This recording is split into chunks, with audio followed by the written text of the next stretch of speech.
Smoke. Tomorrow at 11:30 at the Texas Sports Hall of Fame on I-35 in Waco, right off the campus of Baylor, there's a luncheon, the Lone Star Luncheon. The Rangers will be there. Not all of them. Eric Nadel, Hall of Fame broadcaster, will be there. Tony Beasley, Cody Bradford, who pitched at Baylor, Brett Hayes and Josh Smith, and the World Series Championship Trophy on display. The luncheon's 11:30 until, I think, 1:30. Then there's a media session, and then open to the public at 2:30 until 4. It's free if you want to get a picture, if it's available, and as long as they continue to take pictures of the championship trophy. Cody Bradford, who we talked to, remember the day after they won the World Series, joins us on 365 Sports. Have you come out of Cloud 9 yet? Honestly, I still don't think so. How much do you, or when did you start to get ready for the spring training? I actually started the day after the World Series parade. I know it doesn't sound like a whole lot of downtime, but guys, I think in my situation, who still have a lot to prove and still need to make the team, have to go out and prove to the coaches at spring and be ready. And so for me, that involves getting ready the first day off season, starting to prep. So, Cody, can you describe what the butterflies, the feeling, the emotions are from regular, like the way it jumps up from regular season to wild card to division to all that, like the way that like it ramps up until that World Series when you here's your American League champion Rangers before you even played a game at all in that. What is that like to deal with mentally, emotionally? Yeah, it was a lot of fun, honestly. I think it was an interesting dynamic with the amount of distractions that Major League Baseball can bring, especially with playoffs was new. But I think if you're able to just separate baseball from the distractions and say, hey, here's my job. I'm a relief pitcher. I come out of the bullpen. I need to get 3 outs.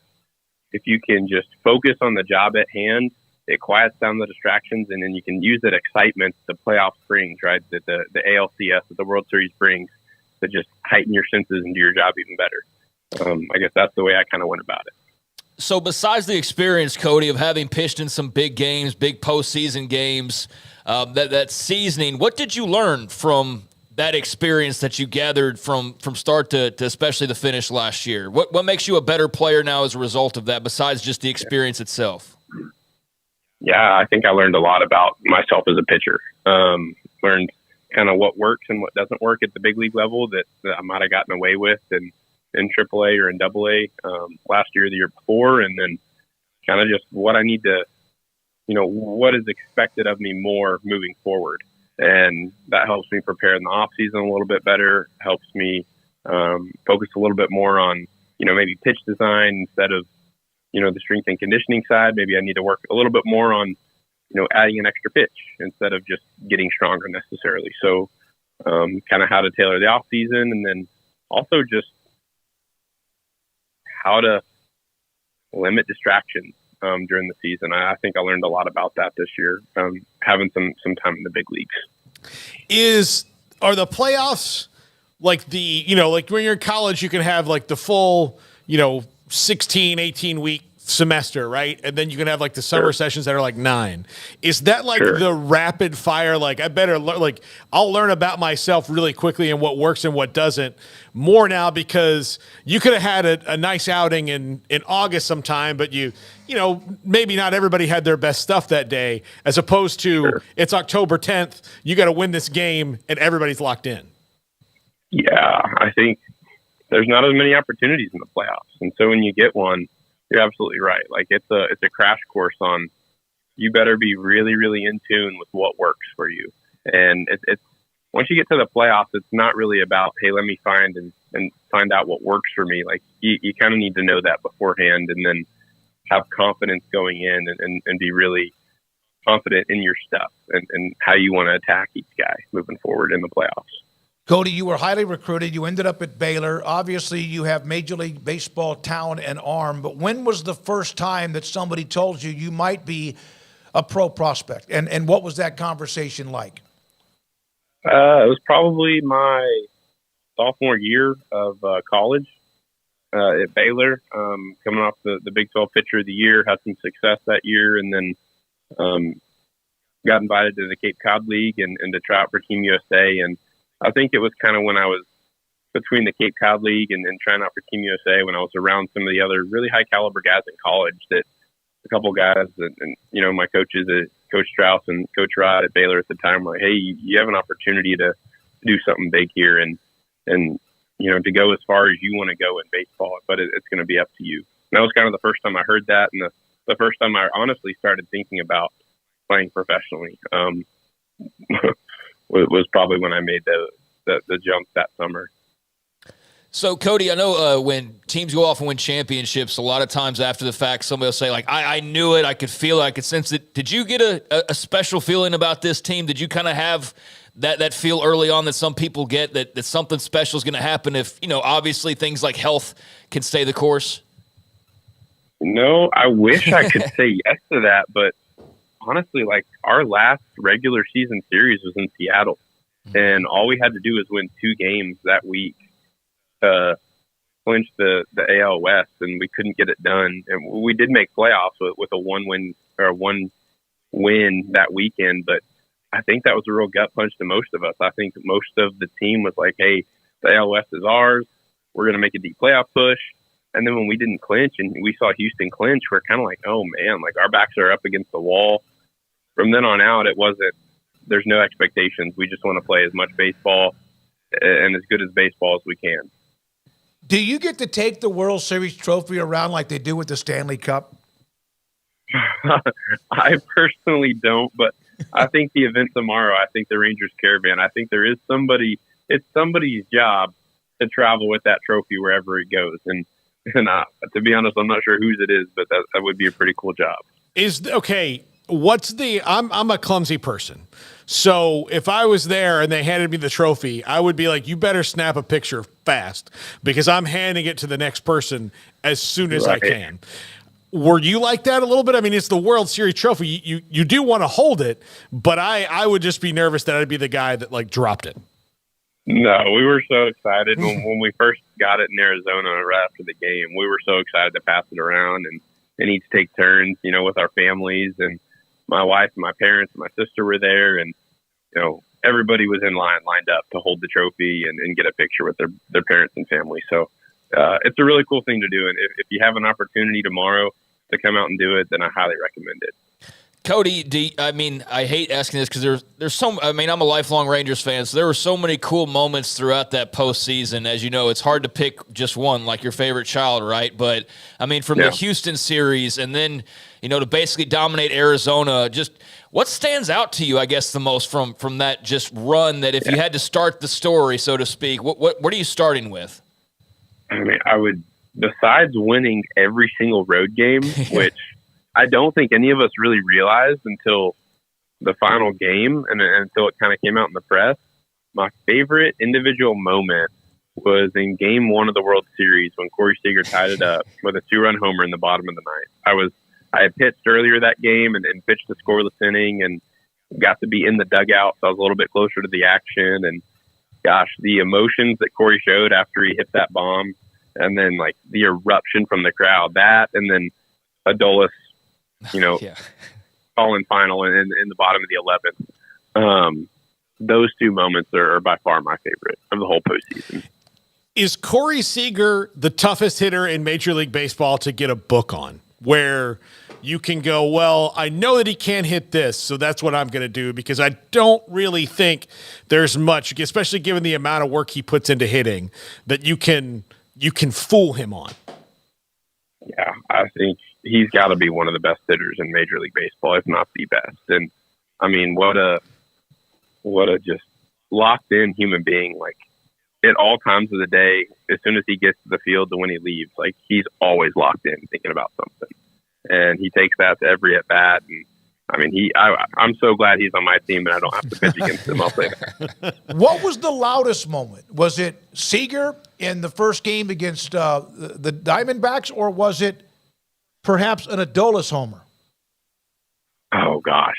To be honest, I think I blacked out on both homers. So to me, in my own head, I was screaming just as loud for both, but I really couldn't tell you which one was louder.